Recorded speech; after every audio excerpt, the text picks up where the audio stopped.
Relatos do Evangelho. Efraim, o coxo, de Roque Jacinto. O sonho de Efraim. Amanhecia.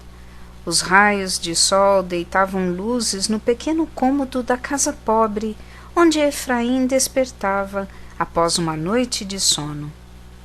Mãe! Chamou o jovem Efraim. Ruth, a velha senhora, veio prontamente atendê-lo. Que quer, meu filho? Perguntou carinhosa. Sabe, tive um sonho tão diferente esta noite. Um sonho, filho? Efraim, que era coxo, com tornozelo endurecido e dedos dos pés deformados, e por isso não podia andar, ajeitou-se sobre as palhas que lhe serviam de colchão. Sim, tive um sonho. E por causa de um sonho ficou tão pensativo? Sim, minha mãe. Um suspiro de Efraim, e o jovem coxo começou a contar. Eu me vi, mãe, como numa outra vida, uma vida antes desta vida. Ruth ficou atenta. Vivíamos numa grande casa com jardins, pomares, com muitos serviçais. Prosseguiu Efraim, qual se estivesse a reviver o sonho que tivera. Lá não nos faltava coisa alguma, tínhamos fartura de tudo, mamãe. Ruth sorriu conformada, passando os olhos sobre a miséria que o cercava naquela hora. Nesse sonho, eu não era coxo como agora. Minhas pernas, lembro-me bem, eram perfeitas. Eu caminhava por todas as partes sem nenhuma dificuldade. E ao contrário de hoje, eu não dependia de ninguém para ir onde quisesse. Um belo sonho, meu filho, respondeu Ruth, enxugando lágrimas. Até certo ponto, sim, confirmou Efraim. Como até certo ponto? Admirou-se a mãe. Se você se via sem o problema que tanto lhe atormenta, o sonho só pode ser agradável. Efraim, num gesto de carinho que lhe era característico, tomou as mãos de sua mãe. Nesse sonho, minha mãe, os nossos amigos Silas e Jacó, que me carregam pela cidade, levando-me à porta do templo, onde peço esmolas, também estavam presentes. Efraim apercebeu-se de sua mãe, que se espantava, e prosseguiu. Silas e Jacó eram meus companheiros de todas as horas, e na companhia deles vi-me embriagado de vinho muitas e muitas vezes. Ora, meu filho, você não bebe. Hoje não. No sonho, contudo, vi-me diversas vezes inteiramente embriagado. Embriagado e como que possuído por forças do mal, vi-me fazendo coisas de que me envergonho. Não se aborreça, filho. Um sonho é um sonho. Efraim, depois de um doloroso suspiro, reafirmou. Não, mamãe, era uma vida antes desta vida. Capítulo 2. Na vida anterior. Ruth afastou-se, buscando alimentação para Efraim. Efraim, contudo, estava com os olhos presos no passado. Revia-se, voltando embriagado e na companhia de Silas e Jacó, para a grande casa em que seus pais moravam. Tivemos uma noitada farta, anunciava Jacó. E que noitada, confirmava Silas. Antes que meu pai me caia de pau, resmungou Efraim, visivelmente embriagado, vou lá ver como está a moenda de trigo. Vamos com você, Efraim. Os três entraram junto no lugar em que se fazia a farinha. Os serviçais discutiam lá dentro. O que houve? Interpelou Efraim, fazendo todos silenciarem. O que houve por aqui? Os serviçais se entreolharam temerosos. Vamos, vamos, insistiu Efraim. O que houve aqui? Um dos serviçais se aproximou. Aquele ali, apontou o empregado, tem levado o trigo da moenda. O quê? Espantou-se Efraim. Ele tem roubado o trigo? O empregado denunciado baixou a cabeça, confirmando: Meus filhos têm fome. Jacó, diante do quadro, foi muito duro. Ora, ladrão! Rompeu o companheiro de Efraim. Nada justifica o que você tem feito. Foi só uma vez e um punhado de trigo, justificou-se o empregado. Efraim estava revoltado e agressivo. Você será devidamente castigado, afirmou Efraim, sob os efeitos da embriaguez. E deverá ser castigado de tal forma que ninguém mais se atreva a levar um só grão de trigo de nossa moenda. Silas e Jacó aprovaram a atitude de Efraim. Amarrem esse homem, ordenou Efraim, devidamente secundado pelos seus amigos, que igualmente estavam nos delírios da bebida em que haviam mergulhado. Os demais serviçais amarraram o trabalhador. Efraim avançou em suas ordens.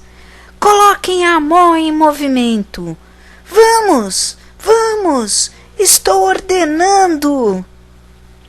Gritava e gesticulava o jovem Efraim, sob aplausos dos seus dois amigos. E para espanto de todos, o próprio Efraim obrigou o trabalhador a aproximar-se da pedra que moía o trigo e, num só impulso, o atirou no moinho. Um grito espantoso rompeu-se do peito do trabalhador, e as pernas do infeliz foram esmagadas impiedosamente. De súbito, um grande silêncio. A farinha, antes alva e pura, estava respingada de sangue. Efraim, de olhos esbugalhados, como que acordava da atrocidade que praticara, mas, sem querer desculpar-se, mandou que o trabalhador fosse levado para o local de sua moradia. E que sirva de exemplo para todos, afirmou Efraim. De estômago embrulhado, revoltado, querendo justificar-se, Efraim afirmava: que sirva de exemplo. Capítulo 3. O sonho continua. No sonho, Efraim baixou os olhos diante da própria mãe. Que se passou em sua cabeça, filho, para aleijar aquele serviçal como você fez? Sei lá, talvez tenha sido o vinho que me subiu à cabeça. É imperdoável, meu filho. Aquele homem é um pai de família, se bem que ele errou ao furtar a farinha, mas pensava no próprio filhinho. O pai de Efraim, voltando da cidade, entrou bravo. Que loucura foi essa? Bradou muito contrariado. Ora, meu pai, não há justificativa para o mal que você fez, Efraim. Talvez que no fundo até me caiba parte da culpa por eu estar sustentando um filho irresponsável. Eu não pretendia, quis justificar-se Efraim. Não me venha com suas esfarrapadas desculpas. Você fez porque fez. Não pense, contudo, que também isso ficará assim, sem consequências. O que o senhor quer, meu pai? Levante-se imediatamente daí e de pronto procure a sua vítima e peça-lhe perdão e... Eu pedir perdão, meu pai? Claro que será você mesmo. Aprenda a reparar um mal para que você mesmo não se despreze no futuro. A mãe intercedeu. Irei com Efraim. Não, de modo algum você irá acompanhá-lo, sustentou o pai. Ele irá só, ou, quando muito, se fará acompanhado de seus comparsas levianos e irresponsáveis, Silas e Jacó. E Efraim foi sozinho. Após fazer-se anunciar no casebre paupérrimo, Efraim, muito constrangido, foi ao encontro de sua vítima. Que dizer a este homem?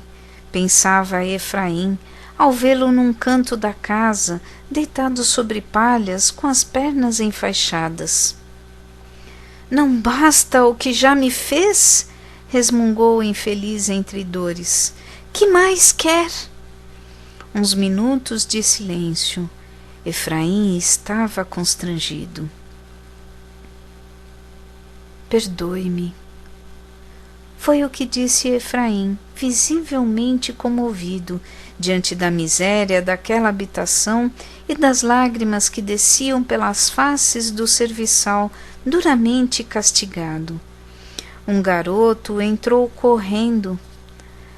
Pai, disse o menino, aconchegando-se entre os braços paternos diante de Efraim.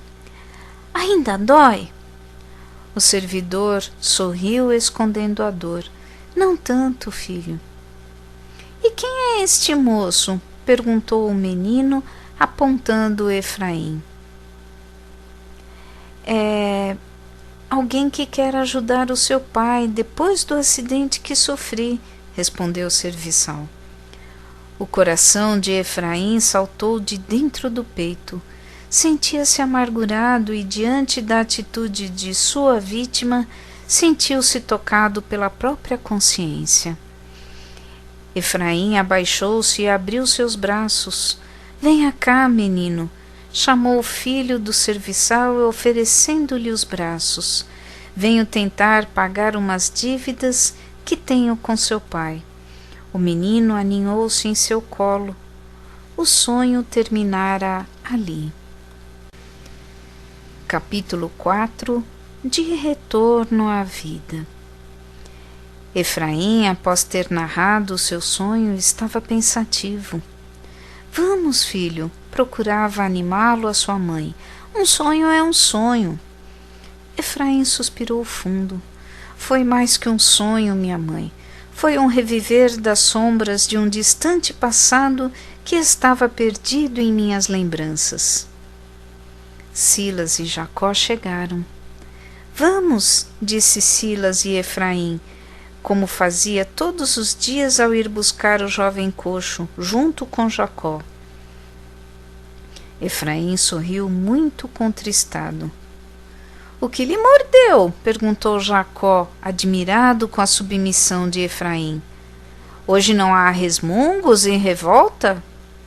Foi um sonho dele, informou a mãe de Efraim. Um sonho? Admiraram-se Silas e Jacó.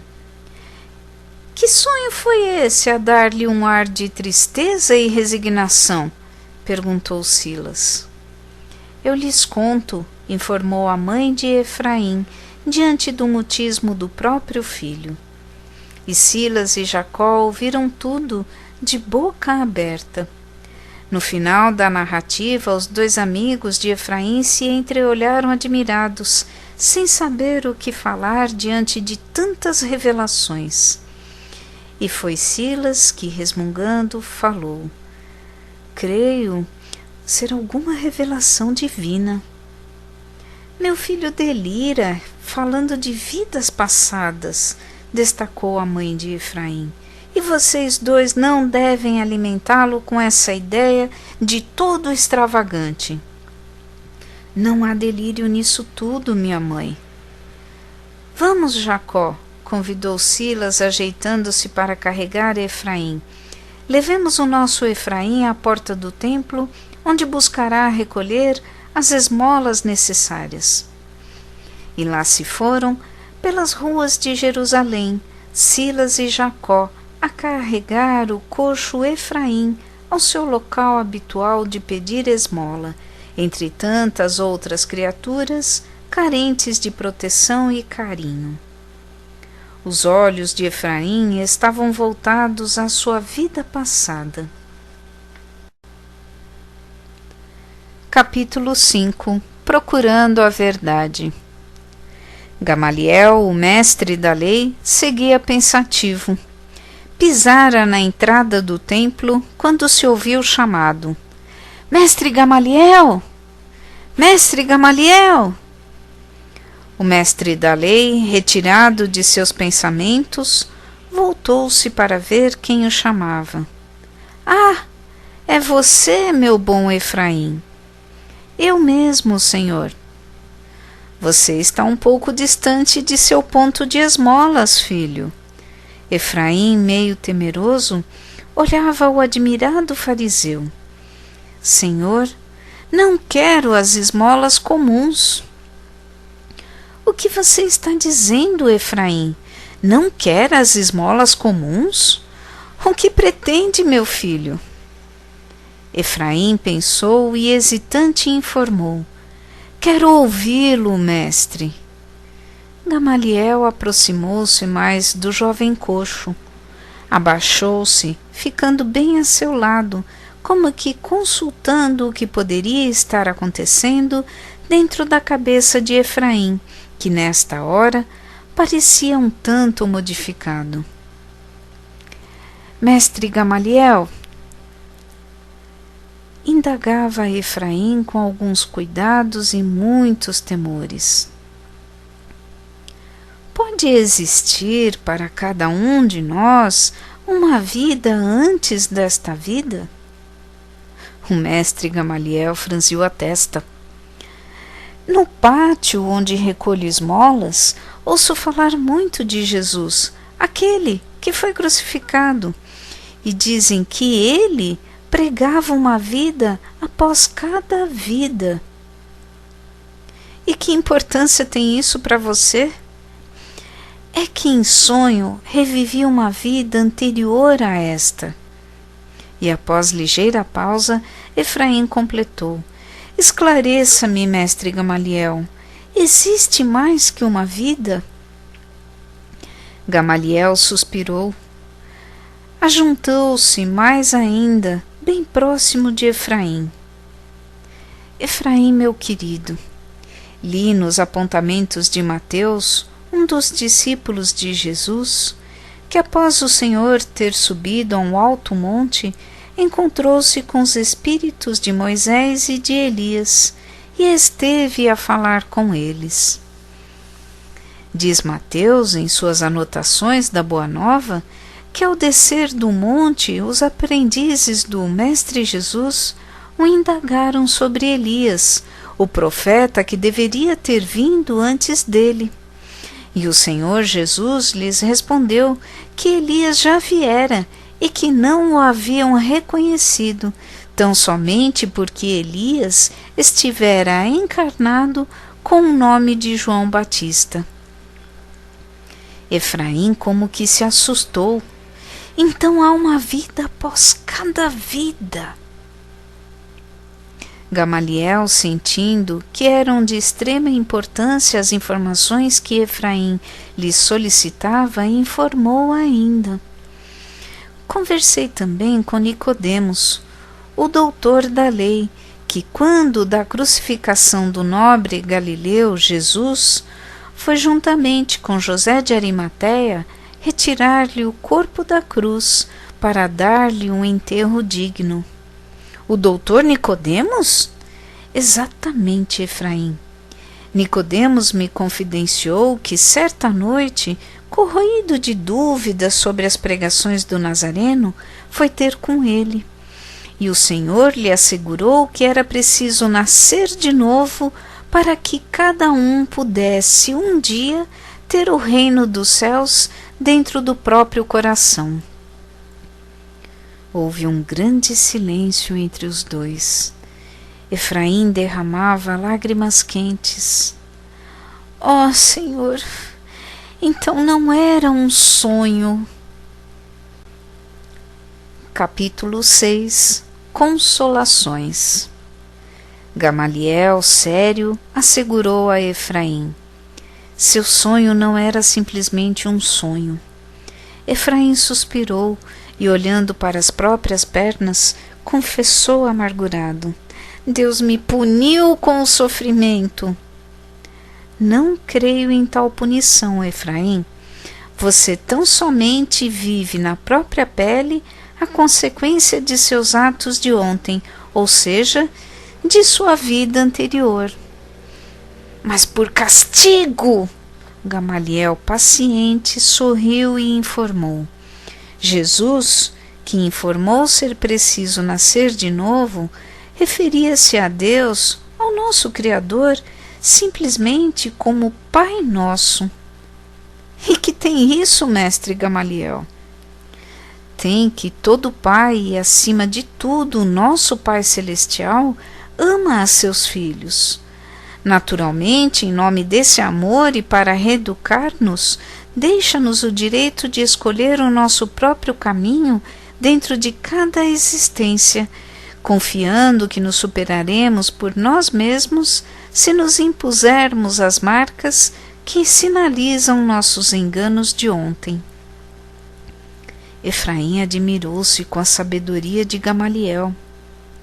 O próprio Jesus, completou Gamaliel, assegurou mais de uma vez que ele era o pastor destas ovelhas e disse também que nenhuma de suas ovelhas se perderia para sempre. Assim como o ouro se depura pelo fogo, a dor faz com que as nossas impurezas espirituais sejam resolvidas.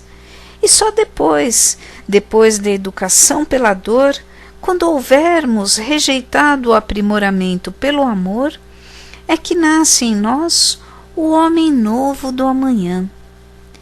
É urgente que nos renovemos por dentro, Efraim.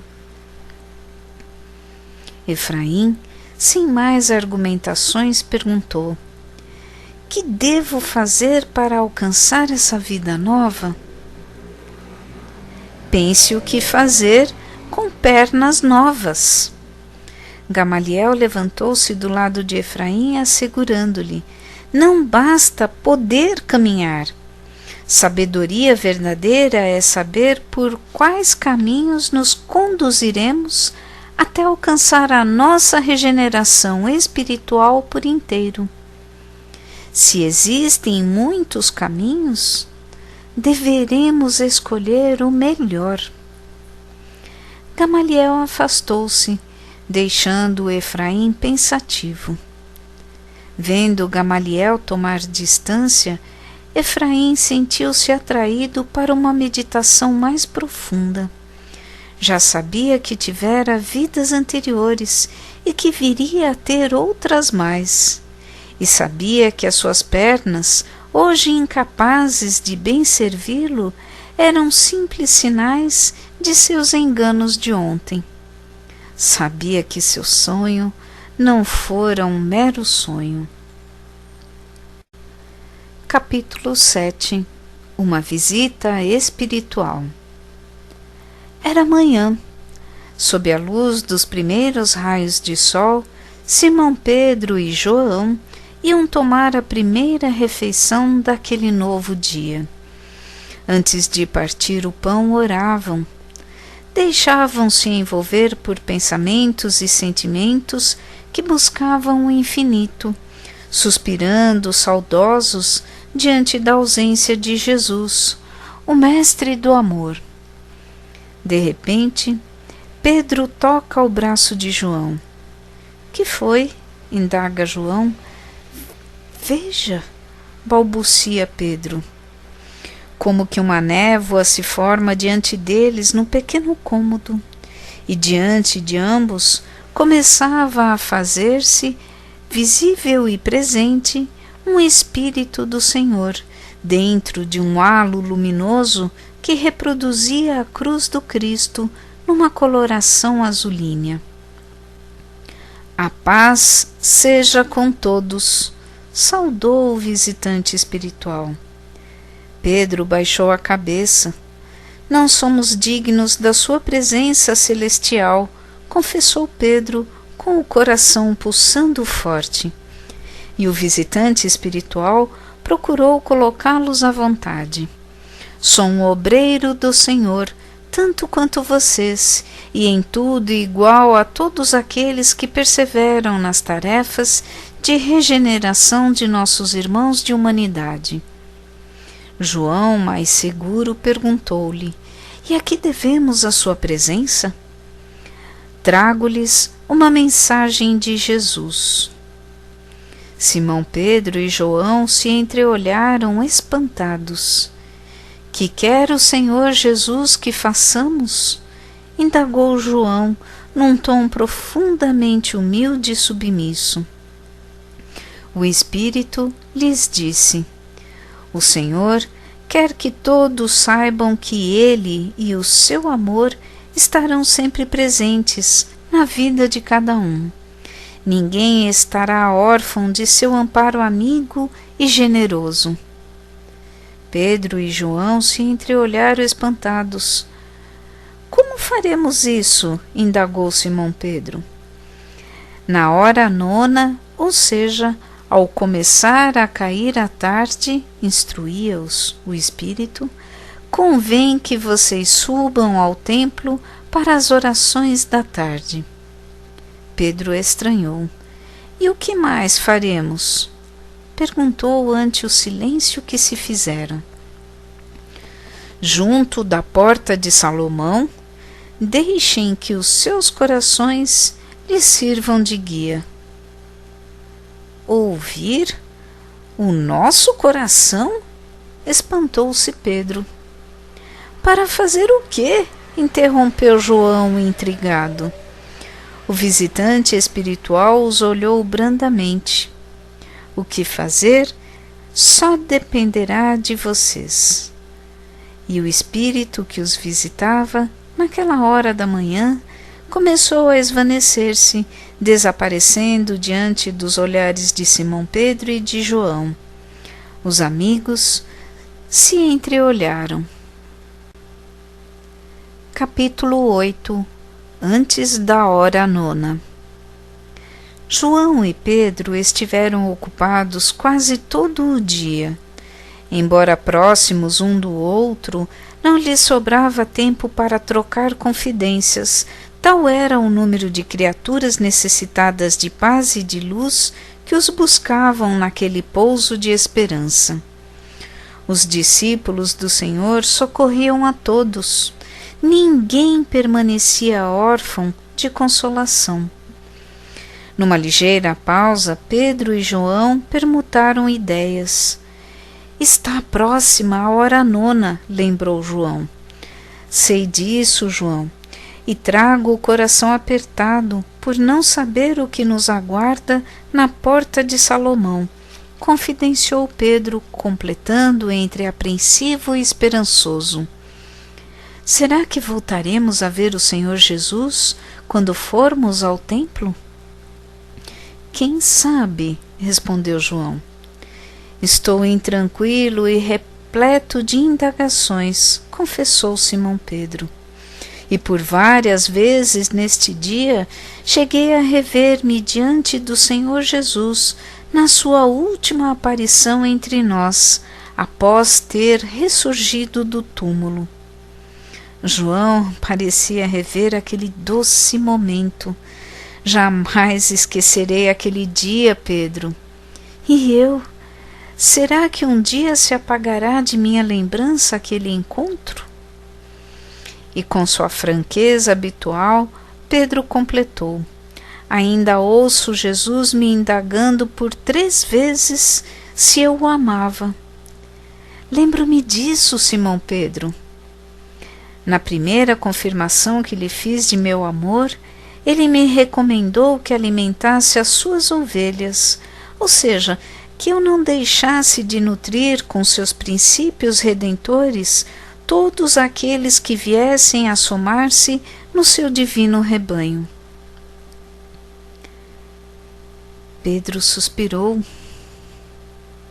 Na segunda confirmação de meu amor, O Senhor me recomendou abrandar o coração de todos aqueles que lhe ouviam um chamamento divino, para que a escalada dos montes dos princípios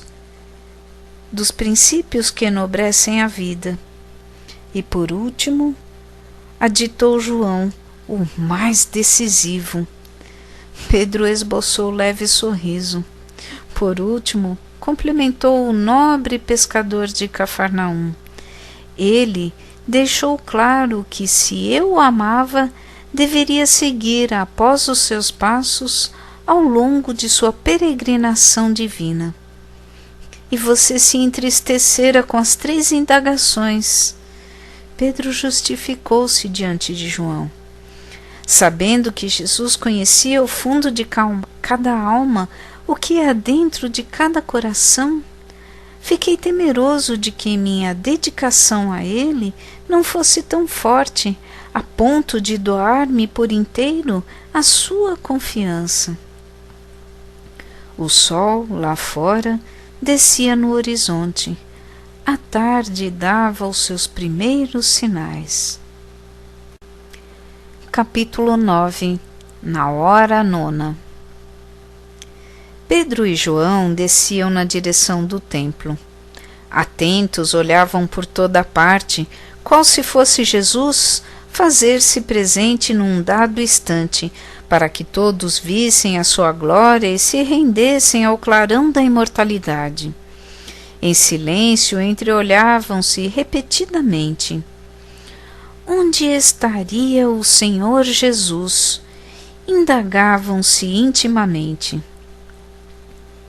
Estavam já próximos da porta de Salomão e iriam entrar no templo para fazer as orações do entardecer, sem que tivessem divisado Jesus ou algum de seus mensageiros. Pedro suspirou, apreensivo. Pedro! João! Ouviram, ficando com o coração aos saltos. Olharam para quem os chamava. Era Efraim, o coxo, que lhes estendia as mãos. Uma esmola, discípulos do Senhor. Os 2 amigos se entreolharam. Uma esmola, em nome de seu mestre de amor, insistia Efraim.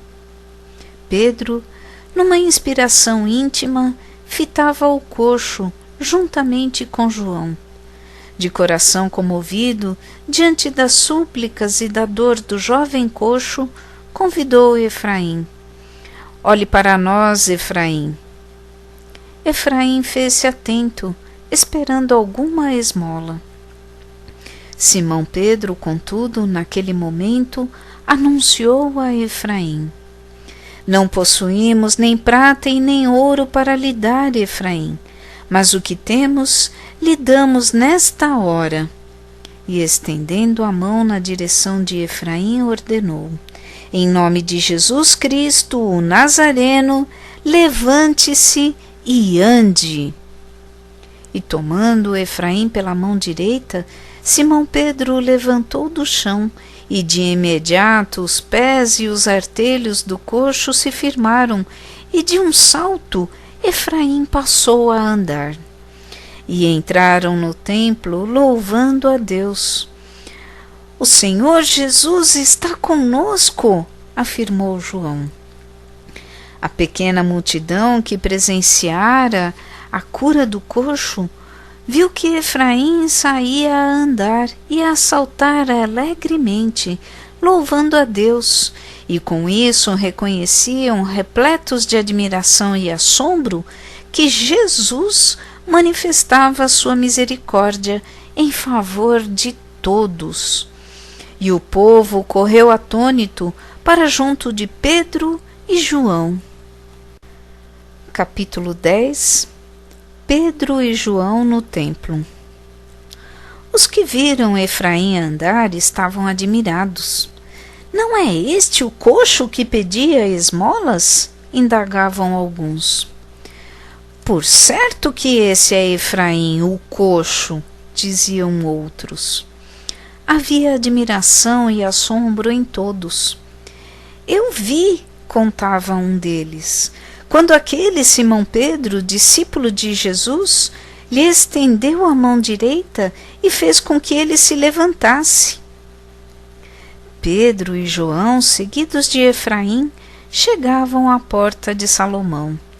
A multidão corria atrás deles. Alguns tocaram Efraim, indagando: é você mesmo, aquele coxo que esmolava? Sim, sou eu mesmo, curado pela graça de Jesus. Pedro tem o dom da cura, afirmavam outros, acotovelando-se para tocar nas vestes do pescador de Cafarnaum. Simão Pedro então dirigiu-se ao povo: irmãos meus, por que vocês se maravilham com esta cura? E mais ainda, por que vocês demoram seus olhares em mim e João, como se fosse pelo nosso próprio poder pessoal que houvéssemos devolvido Efraim à normalidade? E após uma pausa, diante do silêncio geral, complementou: não há em nós, Pedro e João, a piedade e o poder de curar. Nada temos pessoalmente a oferecer-lhes, a não ser indicar-lhes o caminho que conduz à redenção. O que vocês viram é o poder de Jesus, o servo de Deus, a quem vocês traíram e negaram diante de Pilatos, quando Pilatos havia decidido soltá-lo pela ausência de culpa. Vocês, contudo, negaram aquele que era santificado e pediram que Pilatos soltasse um homicida chamado Barrabás. E por tal decisão desajuizada, vocês mataram o autor da vida. Mas o Pai Celestial fez com que Jesus Cristo ressurgisse dentre os mortos e que deixasse o túmulo vazio para confirmar a nossa imortalidade. Todos se entreolhavam, incomodados. A fé no coração de Efraim o fortaleceu, e aquele que era coxo recebeu a graça da saúde perfeita na presença de todos, nos pátios de dores e fora do templo. A fé em Jesus renova nossos caminhos. De Jesus chega-nos o refrigério da alma, e pelo arrependimento, qual ocorreu com Efraim, serão cancelados todos os nossos erros de hoje e de ontem, e ressurgiremos para uma vida renovada. Busquem em Jesus as manifestações de piedade e amor, e todos os nossos equívocos nos serão perdoados, a fim de que adentremos pela porta da sabedoria e conquistemos vida nova. Capítulo 11. A ordem de prisão. Pedro e João falavam ao povo sobre Jesus de Nazaré. As pessoas que lhes acolhiam as pregações traziam a fisionomia transformada, qual se uma luz divina se lhes instalasse no olhar e lhes alcançasse o fundo de seus corações. Esses eram os filhos do Calvário. Algumas pessoas dentro do povo, no entanto, que mal os entendiam e que se confiavam a supostos poderes de magia, gritavam e se dilaceravam: cure-nos a nós também, feiticeiros cristãos! Outras, que eram seguidores dos saduceus, clamavam: fora com os mentirosos! O principal sacerdote dos saduceus, que se ajustara com outros de seus companheiros a serviço das autoridades romanas que dominavam Jerusalém, diante da agitação e do rumor popular, mandou chamar o capitão da guarda do templo. O que ocorre no pátio? Indagou-lhe o sacerdote político. Ouço clamores, gritos e blasfêmias. O capitão informou. São 2 dos seguidores do tal de Jesus que foi crucificado, senhor. Quem são eles? Um tal de Simão Pedro, acompanhado de um outro conhecido por João. E que fazem eles para tal tumulto? O capitão do templo hesitou. Vamos, homem, destrave a língua! Que fazem eles? O capitão, após vencer o constrangimento, informou.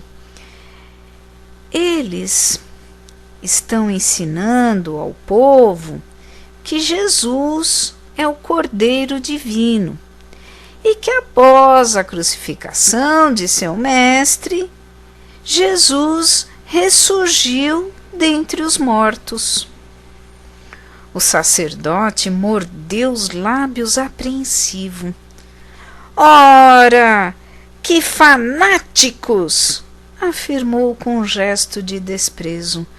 Por certo, querem criar novos partidos religiosos e com isso trazer-nos mais perturbações, além daquelas que já temos. O capitão do templo acrescentou ainda. O que motiva o tumulto é, dizem lá, que o tal de Simão Pedro, acompanhado por João, curou o coxo Efraim. O sacerdote soltou chispas pelos olhos. Blasfêmia! E após recobrar o controle sobre si, o sacerdote deu ordem ao capitão do templo. Prenda todos eles! Gritava e gesticulava. Não podemos permitir que essas criaturas façam mágicas demoníacos no templo e ainda preguem tantas mentiras sobre o filho de um carpinteiro de Nazaré, que já foi justiçado na cruz como um criminoso comum. Prendo todos, senhor? É o que lhe ordeno, capitão. Até o coxo Efraim? Esse também, capitão. E como que medindo os outros por si próprio complementou. Prenda também Efraim, já que esse miserável pedinte, por algumas poucas esmolas, poderá estar trapaceando a soldo dos tais cristãos. O capitão do templo afastou-se para cumprir as ordens. Capítulo 12. A prisão dos apóstolos. A guarda do templo aproximou-se. O clamor popular como que arrefeceu.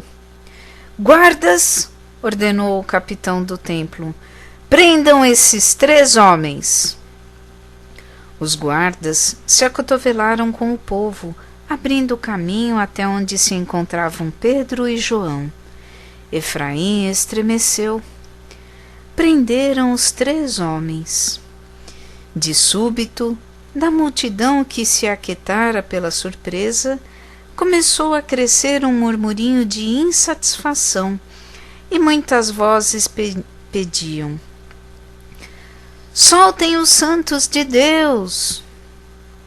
Um saduceu, que acompanhara a guarda, ergueu-se entre todos.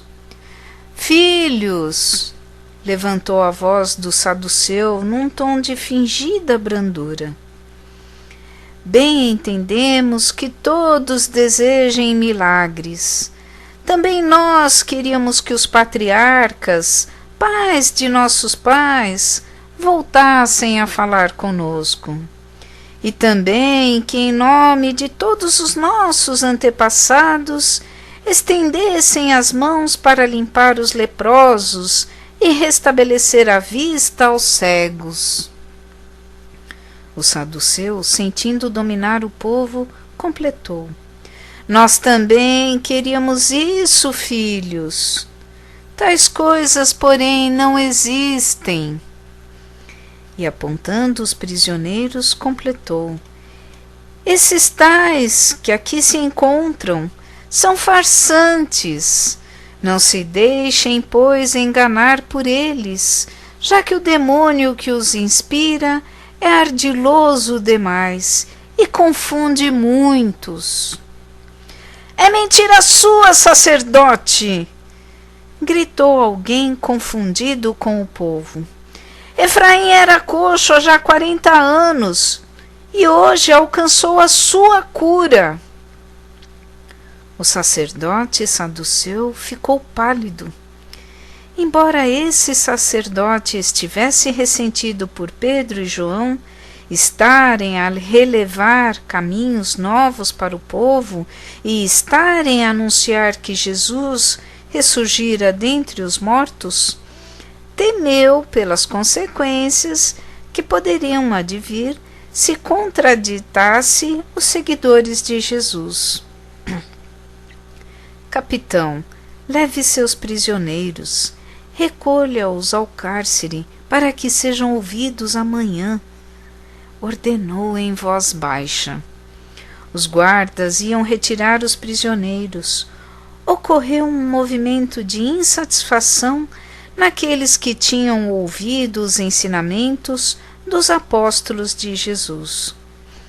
Político esperto, o saduceu, ao notar o movimento de repulsa pela prisão daqueles homens, acalmou todos, dizendo: irmãos meus, estes não serão tratados como delinquentes.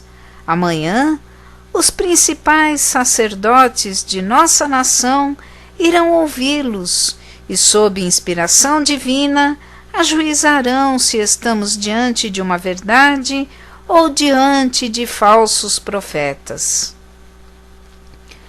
Após as orações que vocês vieram fazer, voltem para suas casas. Todos vocês serão testemunhas de nosso zelo em preservar os mandamentos das leis divinas que nos regulam a justiça. O murmúrio diminuiu.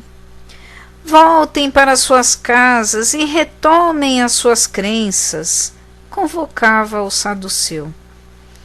Muitos, porém, daqueles que ouviram os ensinamentos consoladores, levantados pelo coração de Pedro e de João e admirados com a cura de Efraim, guardando em sua intimidade os ares de novas esperanças, tomaram o rumo da casa do caminho, onde outros convertidos ao cristianismo já estavam a servindo a todos, em nome de Jesus de Nazaré. Capítulo 13. Efraim se diz culpado. A noite caía. No cárcere, sob a guarda rigorosa dos soldados do templo, Pedro e João meditavam em silêncio, revendo na memória todos os acontecimentos daquele dia memorável. Jesus está conosco, João, falou Pedro. Ele estará sempre onde estiver a dor, completou João. Efraim se chegou mais a eles. Meu Deus! Irrompeu Efraim, que não entendia e não suportava aquela calma e aquele silêncio. Afinal, fui curado. Era coxo desde que nasci e já não sou mais. Olhou e reolhou os dois apóstolos. E por essa manifestação de misericórdia, vocês, meus dois benfeitores, estão neste cárcere. Pedro sorriu amigável. Efraim, ponderou Pedro, sob o olhar compreensivo de João. Veja que João e eu somos o arado que sulca o solo dos corações para o plantio das sementes do cristianismo. Não se culpe pela nossa prisão, já que o cárcere nos ajuda a refletir, ponderou João, acalmando o beneficiado da graça divina. Mas, se não fosse por mim, um grande pecador, contrapôs-se Efraim entristecido. Pedro acercou-se ainda mais do antigo coxo. Em você, Efraim, tivemos oportunidade nova. Encontramos mais uma vez o nosso Mestre Jesus, que se faz sempre presente onde a dor leve o arrependimento das faltas cometidas em tempos passados. Olhando para as grades de ferro que limitavam e definiam o cárcere, João ponderou: aqui prende-nos o corpo. Somos livres, contudo, em espírito. E essa liberdade de aspirar e vivenciar o bem a favor de todos é o que nos importa. Efraim os olhava com veneração e respeito. Além disso, Efraim, advertiu Simão Pedro, já que somos simples arados, usados para preparar o campo da sementeira divina, que arado existirá que, ao sulcar o solo, não sofra o choque com as pedras e outros embaraços? E sorrindo confortadoramente, Pedro completou: prova-se a qualidade do arado nos choques naturais com os obstáculos que deva vencer e na terra árida que o desafia, para que haja o plantio e para que as sementes se transformem nos frutos que alimentarão os homens de todos os tempos. Capítulo 14. Visita noturna. No interior da prisão, os guardas acenderam as tochas, a fim de iluminar os corredores estreitos.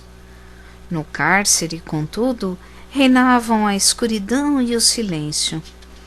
Efraim, semi-adormecido, estremeceu o próprio corpo e despertou de repente, quase dando um salto. Sentou-se e, atento, pôs-se a ouvir.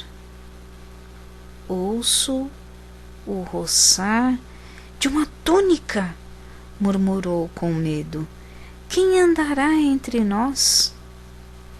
Algo como uma brisa o envolveu. Sentindo um eriçar dos cabelos de todo o corpo, Efraim, espantado, sussurrou: Pedro, João, vocês estão aqui? Efraim estremeceu quando a mão de Simão Pedro lhe repousou no ombro. É você, Pedro? Quis confirmar Efraim. Sim, respondeu o pescador de Cafarnaum. Sou eu e João, e nada tema, filho. Sinto coisas estranhas, confessou Efraim. Há mais alguém entre nós? Indagou o antigo coxo. Sim, há mais alguém entre nós, confirmou João. É um espírito, mensageiro do Senhor, e que nesta hora nos visita. Jesus seja louvado, murmurou Efraim, procurando ver algo dentro do cárcere.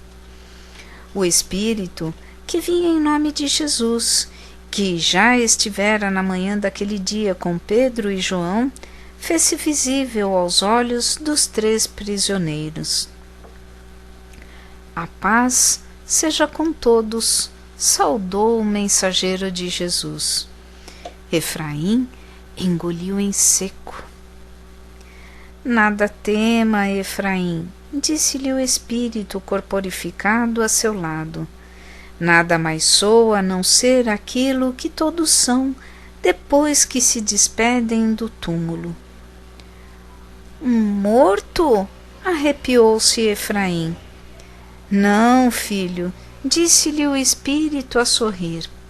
Sou um vivo fora do estojo da carne, já que a vida prossegue no que vocês chamam de mais além.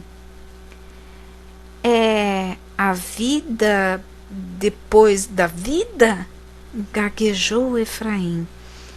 Todos sorriram, sem que nenhum guarda os escutasse. Sigamos os sinais de nossos corações, falou João, dando rumo ao entendimento fraternal. teríamos nos equivocado? Vocês sabem que não se equivocaram, afirmou o espírito, tanto que, não dispondo de recursos amoedados para responder às necessidades de Efraim, souberam trazê-lo de retorno a novos caminhos. Esse foi o nosso reencontro com Jesus, indagou Pedro. O Senhor já lhes ensinara que, ao socorrer alguém mergulhado em muitas carências, seria a ele que vocês socorreriam, completou o espírito. Mas agora estamos no cárcere, afirmou Pedro. O espírito os encarou com brandura. Ao trazê-los ao cárcere do templo, através da confusão estabelecida entre os sacerdotes, informou o espírito, o Senhor Jesus está querendo que vocês batam as portas do coração destes religiosos confundidos, para trazê-los aos clarões da verdade. Despertá-los para o bem é essencial. Simão Pedro levantou-se meio impaciente. E como despertá-los, se somos criaturas iletradas? Confie-se na inspiração do mais alto, transmitindo os ensinamentos que foram deitados em seu coração. Lembrem-se de que Jesus, através de seus mensageiros, transmite a sabedoria dos céus. Breve pausa, e o espírito complementou. Não deixem que as sombras invadam os seus corações. Se interessa a Jesus estender a mensagem de amor a todos os sacerdotes confundidos, limitem-se a transmitir o que lhes seja falado dentro de suas almas. E diante dos olhos esbugalhados de Efraim, o espírito despediu-se, desaparecendo de suas vistas. Capítulo 15. No dia seguinte, Anás, o maior dos sacerdotes do templo, ordenou: tragam os prisioneiros! Naquela sala estavam reunidas todas as autoridades de Jerusalém, os anciãos e os escribas, e também Caifás, e todos os que eram da mesma família do maior dos sacerdotes. Cochichavam entre si. De manhã, chamado para ouvir ignorantes? E o tumulto de ontem, lembrou um deles. Tudo se apaga na memória da multidão no dia seguinte. E a guarda do templo entrou, colocando os 3 prisioneiros diante dos mais cultos homens do templo. Todos os examinavam como se estivessem diante de algo incomum. Levantou-se Anás, examinando-os com algum desprezo. Vocês armaram a balbúrdia à porta do templo. E após olhá-los e reolhá-los, indagou: com que poder ou em nome de quem vocês fizeram o que fizeram? Silêncio entre todos. Simão Pedro, semi-ofegante, olhos vidrados, deu um passo à frente. Anás admirou-se após ter levado um susto, temendo a agressão.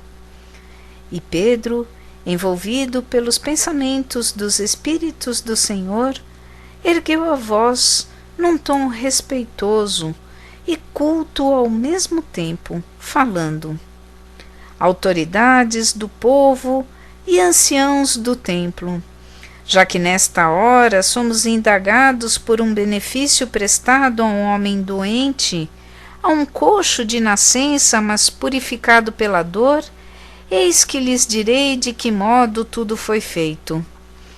Os doutores da lei entreolharam-se, admirados. Tomem conhecimento, todos vocês e todo o povo desta nossa terra, de que agimos em nome de Jesus Cristo, o Nazareno, a quem todos vocês crucificaram. Deus, contudo, o fez ressurgir de entre os mortos, e em nome do Nazareno ressurgido é que foi curado Efraim, que aqui se encontra diante de todos nós. Simão Pedro estava arfante. Jesus é a pedra angular que foi rejeitada por vocês que deveriam ser os construtores da fé, e mesmo rejeitado pela dureza de seus corações, Jesus é a pedra angular do verdadeiro templo divino, que deverá ser levantado dentro de cada coração. Os sacerdotes sentiram-se incomodados mais e mais. Não há salvação de nossas almas em nenhum outro que não seja Jesus, porque abaixo do céu não existe nenhuma outra criatura, nenhum outro nome dado pelos homens e que nos possa salvar. Cale-se, blasfemo! Gritou um saduceu. Eu posso calar-me, você poderá calar-me. Ninguém, contudo, poderá fazer com que se calem as vozes que descem dos céus e que, em nome de Jesus, o Nazareno, vem retirar-nos da ignorância espiritual a que fomos escravizados. Os saduceus se calaram. Entre a maioria daqueles doutores das leis mosaicas, todos se admiravam da ousadia de Pedro e de João. Eles são homens analfabetos, diziam alguns. Sim, confirmavam outros, mas têm a ousadia de dizer-nos coisas que sabemos e não queremos ouvir. São atrevidos, isso sim, contrapunham alguns. Mas, pelo que dizem, eles devem ter estado com Jesus. Foi feita uma pausa no interrogatório. Os principais sacerdotes se retiraram para confabular. Que faremos com estes homens? Perguntou Anás. E o próprio Anás ponderou. Em verdade, Pedro e João têm com ele Efraim, o coxo que foi curado, que já o vemos andar e saltitar pelo templo. E essa cura foi presenciada e testemunhada por todos os habitantes de Jerusalém. Não se pode negar a cura. Mas não podemos deixar que isso se propague. E um outro sugeriu: vamos ameaçá-los. Diremos que somente serão libertos se não falarem mais no nome desse tal Jesus de Nazaré a qualquer outra pessoa que não seja nós mesmos. Voltaram os doutores ao sinédrio. João e Pedro, acompanhados de Efraim, aguardavam-nos. Vamos soltá-los, disse-lhes Anás, ensaiando um tom de misericórdia que não se ajustava a seu próprio coração. Mas temos uma condição para dar-lhes liberdade. Todos ouviam em silêncio. Vocês estarão livres se não mais falarem nem ensinarem em nome desse tal de Jesus de Nazaré. Pedro e João ouviram em silêncio. Esse é o preço da nossa liberdade? Indagou João. Sim, confirmou Anás. Pedro deu um passo à frente e, fitando profundamente os olhos de Anás, perguntou-lhe: diz-me, Anás, se é justo diante de Deus dar-lhe ouvidos, ou se não é mais justo que ouçamos a nosso Pai e Criador? Anás empalideceu. Irado, levantando as mãos ameaçadoras junto com os outros sacerdotes do templo, bradou: deveria mandar cortar-lhes a língua, cães! O povo, contudo, que acompanharam o interrogatório, começou a inflamar-se, E os sacerdotes, não tendo achado alguma coisa que justificasse castigá-los, olhando o povo que glorificava a Deus por todos aqueles acontecimentos, acabaram por soltá-los. Capítulo 16. Na casa de Rute. Rute, a mãe de Efraim, estava triste. Jacó e Silas estavam com ela. Nada mais souberam de meu filho? Eles balançaram a cabeça negativamente. Embora tivessem ouvido falar da prisão de Pedro e João, acompanhados de Efraim, estavam confusos, atônitos. Tal era a boataria, que numa hora lhes falava de libertação e noutras de morte. Jacó confessou: duro é enfrentar a mão dos sacerdotes. E por que o meu Efraim se entregou aos cristãos? A mãe inconformada chorava. Silas ouviu baterem à porta e foi atender. De repente, de volta ao cômodo onde a tristeza se instalara, perguntou a Rute: você receberá em sua casa Pedro e João? Rute sobressaltou-se. Não são esses os que determinaram a prisão de Efraim? Diga antes, cara Rute, se não são esses que curaram seu filho em nome do homem chamado Jesus, atalhou Jacó. Ela suspirou. Mande-os entrar. Rute concorda. E em breves segundos Simão Pedro e João ali estavam. Que querem de mim, após terem retirado meu filho? Pedro, compreensivo, enlaçou-a em seus braços. Venha, Rute, venha comigo, juntamente com seus amigos. E Pedro, com João, Silas e Jacó, chegou à porta. Mãe, disse-lhe Efraim, aqui está o seu filho. E caminhando e pulando e saltitando e chorando, abraçou-se Efraim ao coração de sua mãe, e nesse mesmo abraço envolveu Silas e Jacó, que por tão longos anos o suportaram. De súbito, contudo, Rute quis agradecer Pedro e João. Onde, porém, estavam os dois? Onde estão os teus benfeitores, Efraim? Efraim fitou a rua vazia. Eles seguem, minha mãe, em busca de outros Efraíns.